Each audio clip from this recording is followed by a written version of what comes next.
Doctor Kedarnath सिंग यांचं नाव केवळ हिंदी साहित्य क्षेत्रातच नव्हे तर एकूणच भारतीय साहित्यसृष्टीमध्ये अत्यंत आदरानं घेतलं जातं. अतिशय थेट बोलणारी, नेमकी आणि अत्यंत कमीत कमी शब्दामध्ये नेमकं भाष्य करणारी त्यांची कविता ही जनसामान्यांपासून प्रकांड पंडितांपर्यंत सगळ्यांचाच वेध घेते. खरं तर भोजपुरी गीतलेखनापासून त्यांची सुरुवात झाली आणि त्यानंतर हिंदीतले काव्य रचनेचे सगळेच प्रकार त्यांनी पडताळून पाहिले, हाताळले. छंदयुक्त आणि छंदमुक्त अशा दोन्हीही प्रकारातून त्यांची कविता स्वयं तेजानं अशी झळाळून येते. इतकंच नव्हे तर विदेशी कवितांचाही त्यांनी खूप मोठा व्यासंग केला आणि त्या संदर्भातही भारतीय भाषांमध्ये या विदेशी कवितेचा त्यांनी परिचय करून दिला. याखेरीज त्यांचं समीक्षात्मक असं लेखन आहे आणि इतरही अनेक प्रकारचं लेखन त्यांनी केलेलं आहे. 2013 सालचा ज्ञानपीठ पुरस्कार त्यांना मिळाला आणि हिंदी भाषेला हा गौरव 10व्यांदा प्राप्त झाला. डॉक्टर DY पाटील विद्यापीठ पिंपरी पुणे यांच्या वतीनं आपल्या सर्वांचं मनःपूर्वक स्वागत करते आणि स्वागत करते हिंदी भाषेचे मूर्धन्य कवी, ज्येष्ठ साहित्यिक, विचारवंत डॉक्टर केदारनाथ सिंग यांचं. मैंने मराठी साहित्य सम्मेलन के बारे में सुन रखा है, बड़ी प्रशंसा उसकी होती है. बहुत शायद भारतवर्ष में और कहीं ऐसा नहीं होता. वो एक उत्सव है, मराठी भाषा, मराठी संस्कृति और मराठी काव्य. मैं उसका बहुत लंबे समय से पाठक रहा हूँ, जानता हूँ. मेरे कई सारे दोस्त वहाँ मराठी में हैं. कुछ नाम बता सकते हैं आप? अनेक हैं. अरुण कोलटकर मेरे बहुत गहरे दोस्त थे. अमेरिका में 1 महीने तक हम साथ थे, तो वहाँ बहुत निकटता उनसे हो गई थी.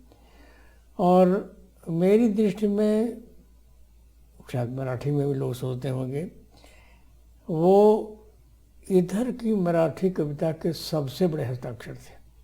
He was the best poet in my mind.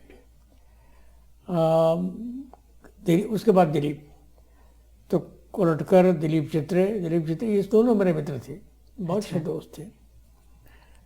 इनसे अक्सर फ़ोन पर बात होती रहती थी. दिलीप तो थोड़ा पहले के, कोलटकर बाद में गए हैं. मेरा ख्याल कोलटकर की डेथ बाद में हुई. लेकिन उनकी कविताओं का मैं बहुत प्रशंसक रहा हूँ बहुत लंबे समय से.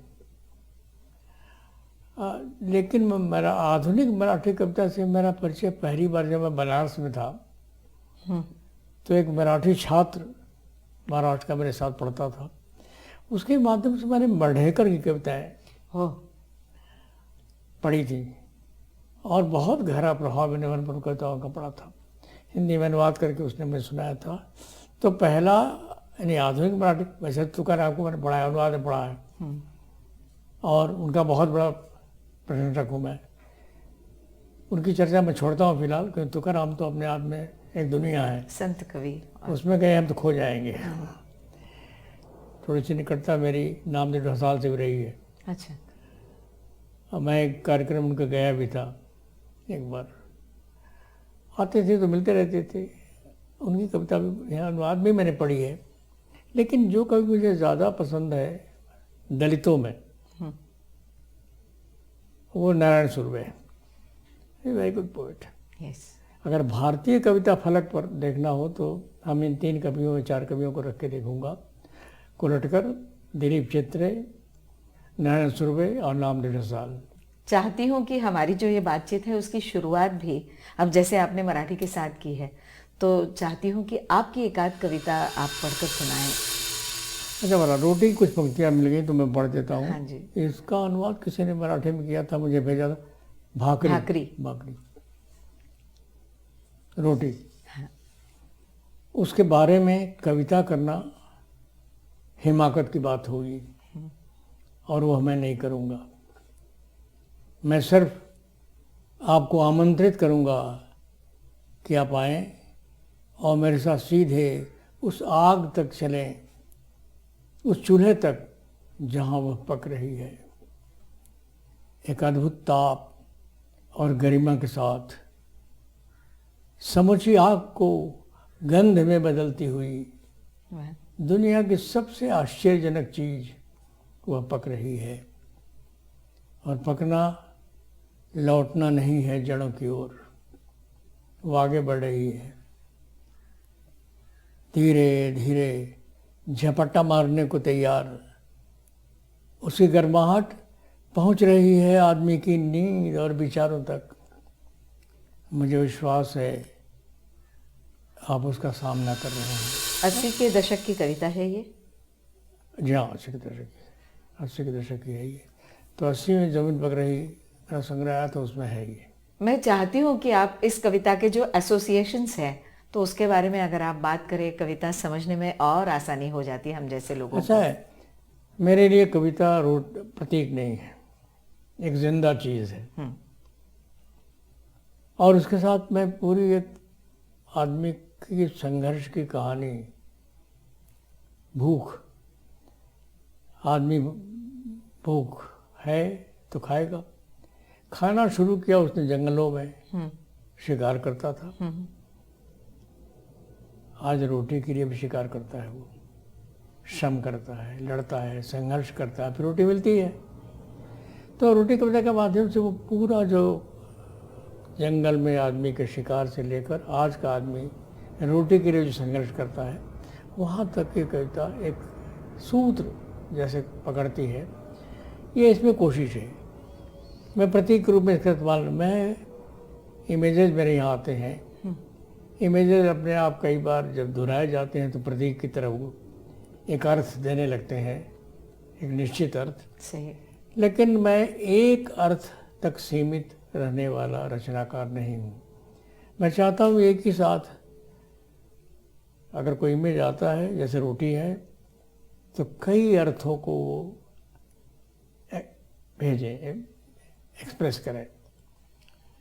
क्योंकि आपने देखा होगा कि रोटी जैसे आप छू रहे हैं, देख रहे हैं, आपकी जो सेंसेस हैं उसको अपील कर रही है वो। बिल्कुल। तो मेरी कोशिश पहली तो ये होती है कि जो मैं कह रहा हूँ वो केवल आपके दिमाग तक नहीं, वो उससे पहले आपके सेंसेस तक पहुँचे। करेक्ट। आप टच, देखना, छूना, सूंघना, ये सब। तो ये सेंसेस से के थ्रू फिर then you reach yes. To other dimensions, तब विचारों तक।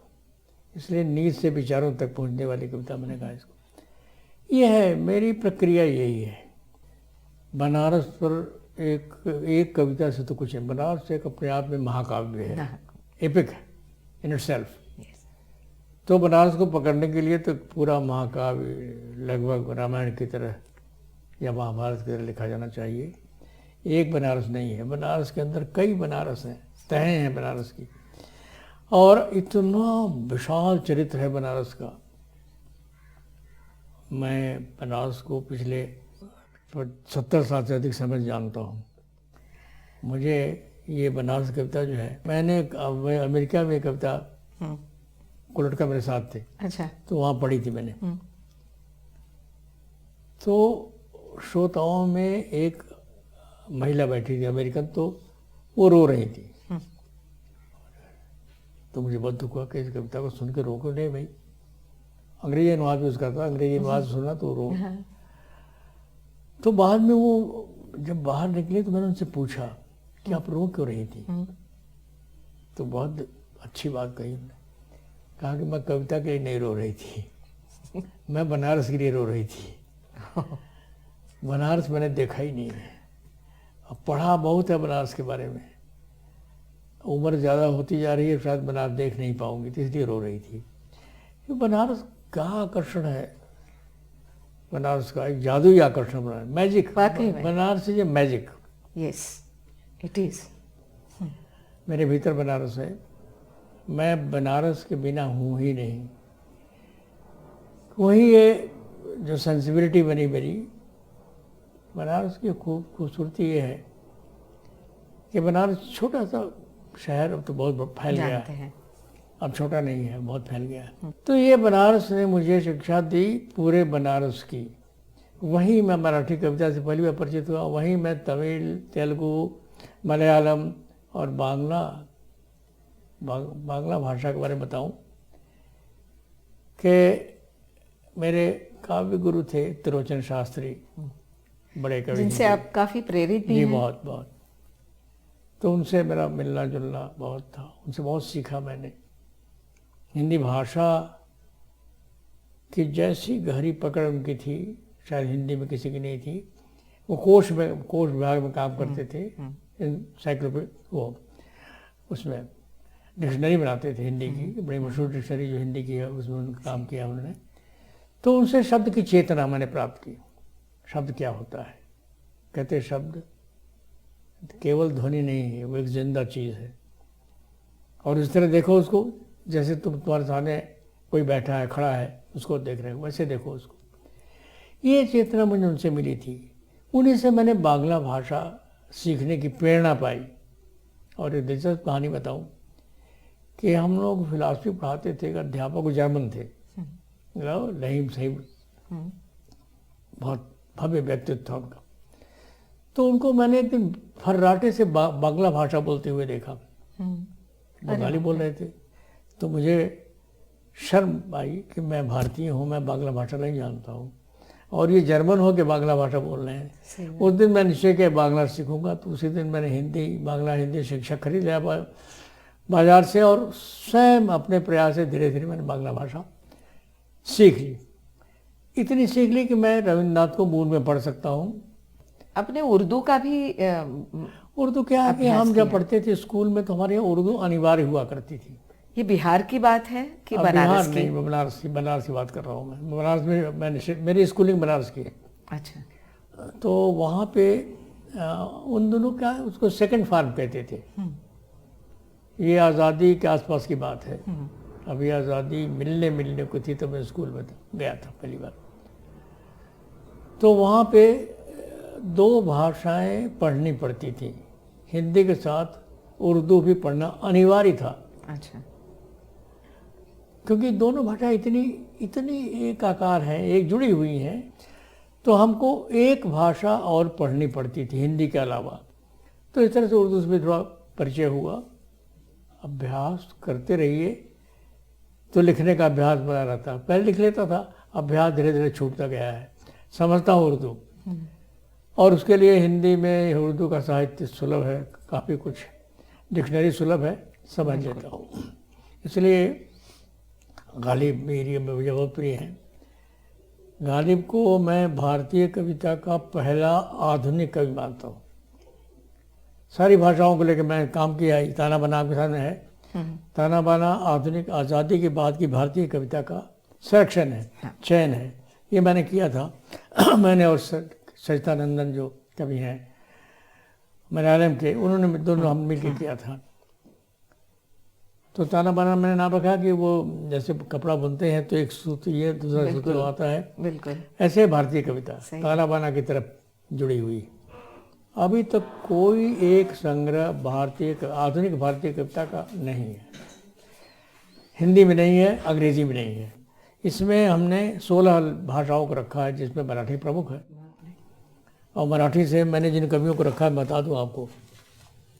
मराठी से इसमें बिंदा करंदीकर है, नारायण सुर्वे हैं, कोलटकर हैं, दया पवार, दिलीप चित्रे, लिम्बारकर, नामदेव ढसाल और अनुराधा पाटिल और मल्लिका अमर शेख भी हैं। तो ये तो मराठी हो सकता है कि इसमें तो कुछ छूट गया मेरे, लेकिन मैंने कोशिश की है कि जो चर्चित है वो नाम आ जाए।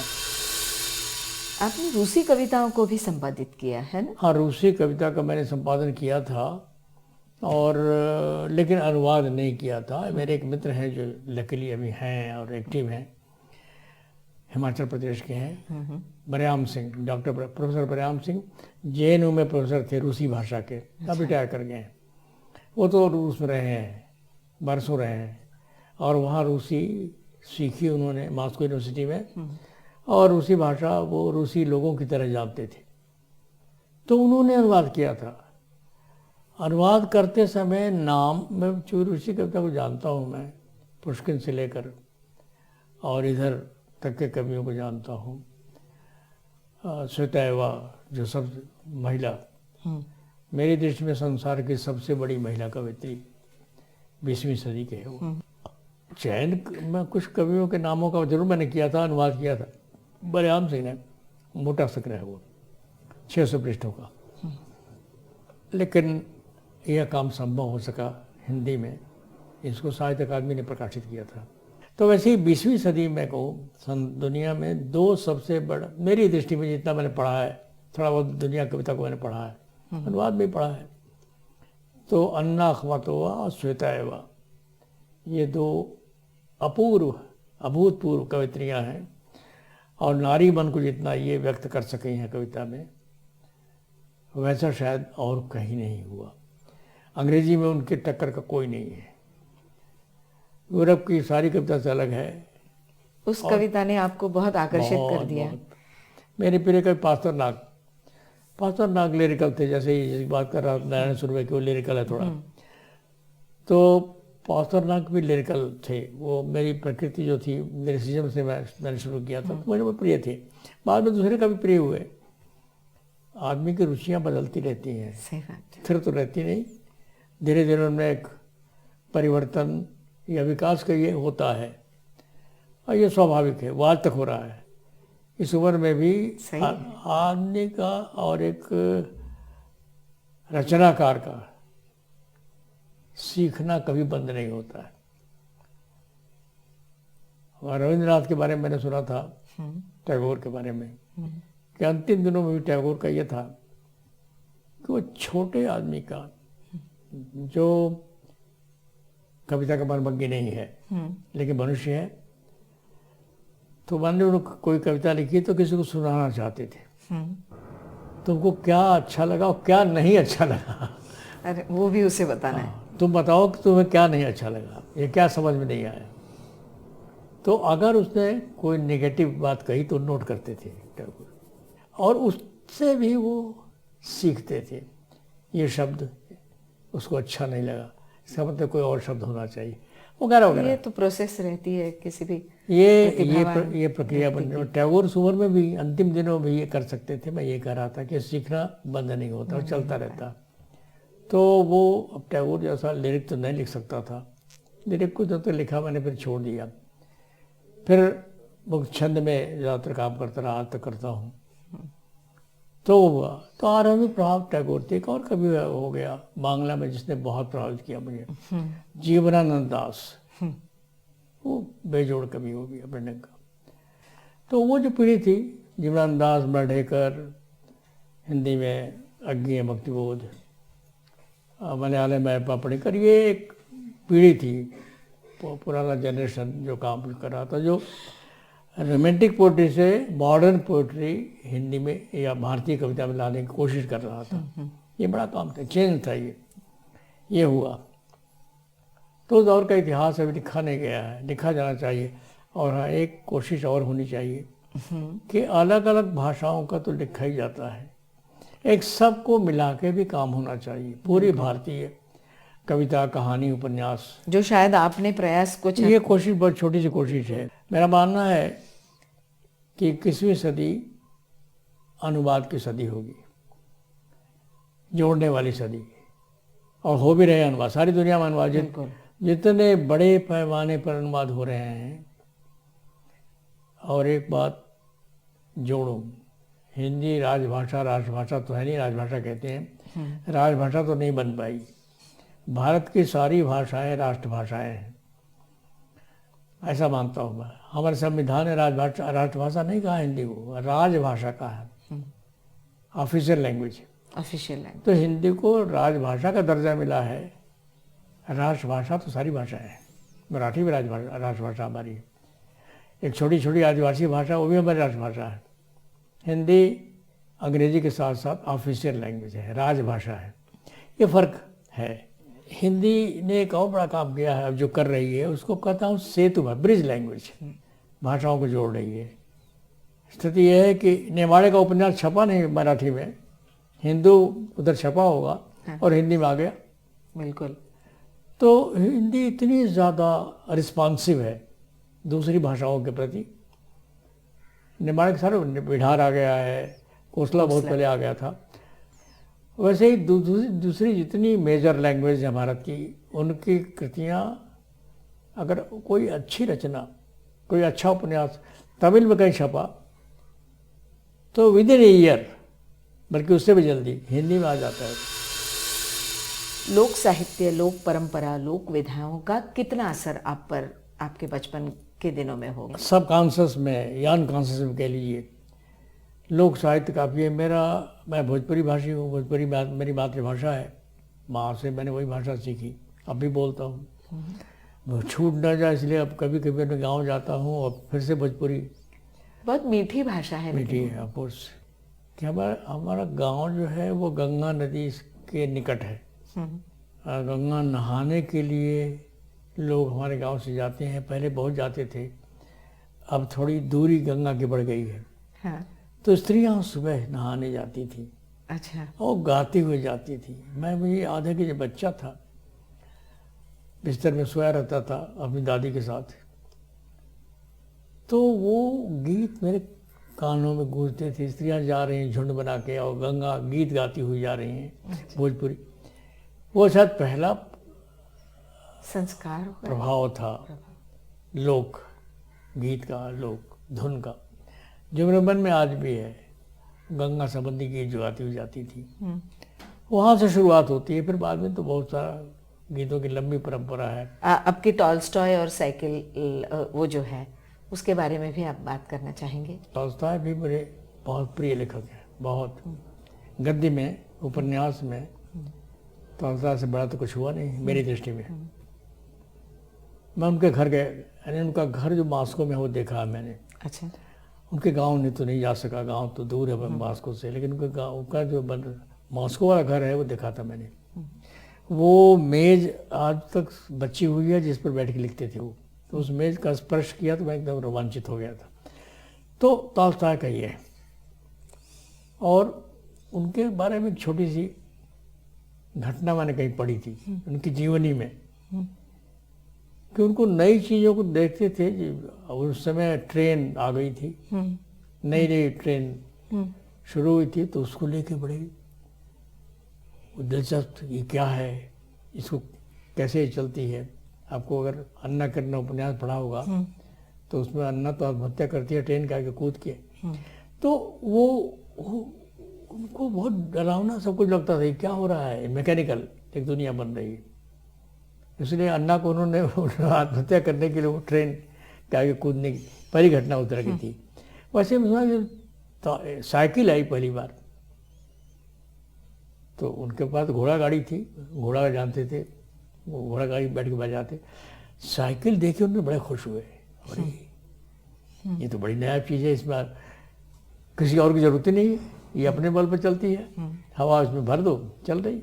तो सीखने की कोशिश की दास्तान ने, वो बेचारे सीख ही नहीं पाते। ओल्ड एज में शुरू किया था तो गिर जाते थे, वो बार बार चढ़ते थे और साइकिल से गिर जाते थे, कई बार उनके घुटने उठने छिल गए। ये कहीं पढ़ा था मैंने, तो उस आइडिया को लेकर वो कविता, छोटी सी कविता है, वो याद नहीं मुझे, इसमें बड़ा संग्रह। उसमें एक कविता जो मुझे प्रिय है उसका जिक्र कर रहा है, त्रिनिदाद और कैरिबियन सी के पास आइलैंड, जहाँ इंडियन ओरिजिन के लोग काफ़ी बड़ी तादाद में, वहाँ मैं गया था एक बार। और वहाँ एक चीज़ से बहुत प्रभावित हुआ, वो था लोग जो थे, वो जो आए थे, उनके पुरखे, उनके पूर्वज दिल्ली से जहाँ से गए, भारत से गए थे,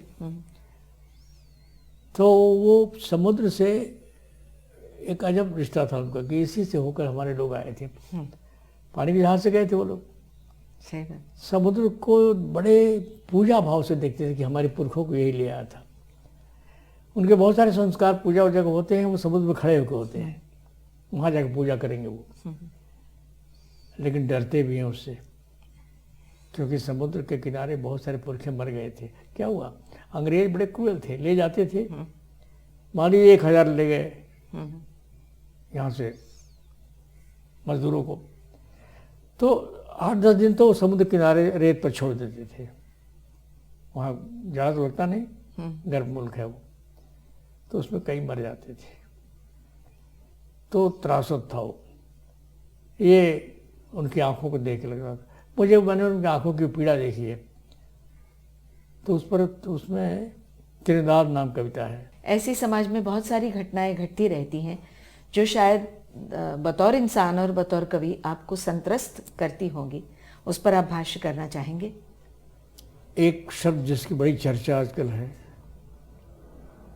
और मैंने ज्ञानपीठ प्राप्त करते हुए जो वक्तव्य दिया था उसमें भी मैंने, ये तो 1.5 साल पहले की बात है, उसमें मैंने उसका जिक्र किया था, असहिष्णुता, इसकी बड़ी चर्चा हो रही है। तब किया था जब वह चर्चा नहीं थी। हाँ। मैंने उसमें कहा है, कभी मेरा छपा हुआ भाषण है, कि असहिष्णुता हमारे समाज की बढ़ती हुई एक चिंता है। ये तब, आजकल तो बहुत चर्चा हो रही है उसकी। हाँ। ये एक बड़ी समस्या है हमारे समाज की। ताना माना हमारा समाज ऐसे की तरह बना हुआ समाज। बिल्कुल। इसमें एक भी सूत इसका टूटा तो बिखर जाएगा सारा का सारा। सबसे बड़ी समस्या हमारी यही है, इस सामाजिक संरचना को बचाए रखना। हर, यानी जहाँ मतभेद है वहाँ हिंसा में उसका अंत हो। ये बिल्कुल एक ऐसा समाज बन रहा है जिसको क्रूएल समाज कहूँगा मैं। ये मेरी सबसे बड़ी चिंता है। हमारी परंपरा बहस की रही है, शास्त्रार्थ की रही है। पंडितों में शास्त्रार्थ होता था, सही बात। तुम ये मानते हो, हम ये मानते हैं, चलो हम बहस करते हैं। ये तो अच्छी बात है, स्वस्थ है, ये डेमोक्रेटिक है।